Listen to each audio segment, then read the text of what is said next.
Actually, I read your biography before the interview.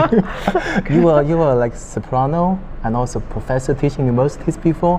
Wow, Yes. wow, very rich work experience. Can you tell us what led you to what you're doing now? Yes, well, we have to go back a little bit more. Huh? Okay. I grew up in a musical family. My father is a composer. Many people probably know his songs. 让我们荡起双桨 and wow. 我的祖国. So my motherland. A lot of Chinese people knows these songs very well. I grew up in a family that everybody loved the music. When I was young, our piano was perched up on a brick bed. Oh, wow. 东北土炕. So on the brick bed, that's how I learned how to play piano. Wow.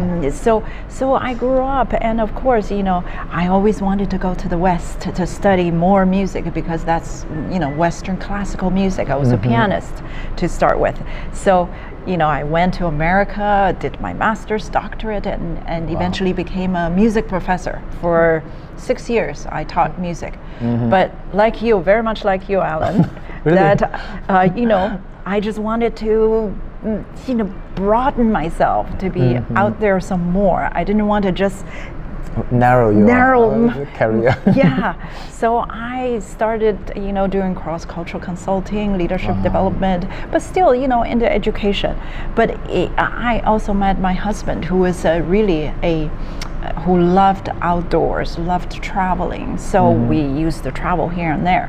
Then it's during these travels I've really learned a lot, especially a couple of very special moments, I think, in our travels. Yeah, what are they? One is when we went to Mexico. We got to go with a National Geographic researchers on a very small boat. And I remember very vividly, we went then, got very, very close to the humpback whales, a mother and a baby. And we get to, see them like, 20, 30 meters from us. It's so close. It's like you can reach out and touch them that close. They were not afraid of humans. No. Well, they are very peaceful. They're so big, right? We're in our small boat, and we're very, quiet. We didn't put on the motor, and was very respectful of them. And then they lowered down this deep sea mic, like 50 meters down into the sea, and you can hear the whale song. It's so touching. I remember that sound. And because I'm a musician, right? The sound, I'm very sensitive to sound. That sound just goes directly into your heart and your soul. Wow. You will never forget it. So that's one. Another very poignant moment was when we went to Alaska a few years ago. Alaska is one of those most prestigious places for nature and for wildlife. So we went. We saw this incredible we saw whales, we saw bears, different kind of bears, we saw wild salmon, we saw wolves, we saw eagles. But we also, so the incredible beauty was very touching, but also very concerning was we saw glaciers.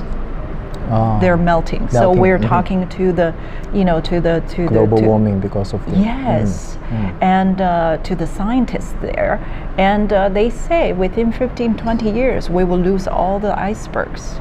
Can you imagine? Wow. So all the animals like polar bears, they will have no place to live. Not only that, the temperature of our planet, our home, our only home, will, it would be catastrophic. Yeah.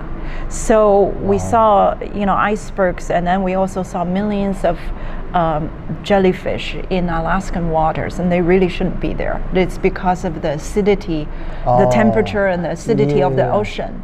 It's too high. So it's actually really happening there, not just something we see in the movies. No. In fact, it's a reality now. Only yesterday, a couple of days ago, that the newest report, several very important reports coming out. Scientists globally, hundreds of scientists really talked about that we must change our ways of life. We must change because otherwise we're going to lose over 1 million species in the next 10 years. 10 years time, wow, 1 million species 1 million will be species gone. at risk of being completely. So the ecosystem will be totally changed, or we can say damaged. Yes.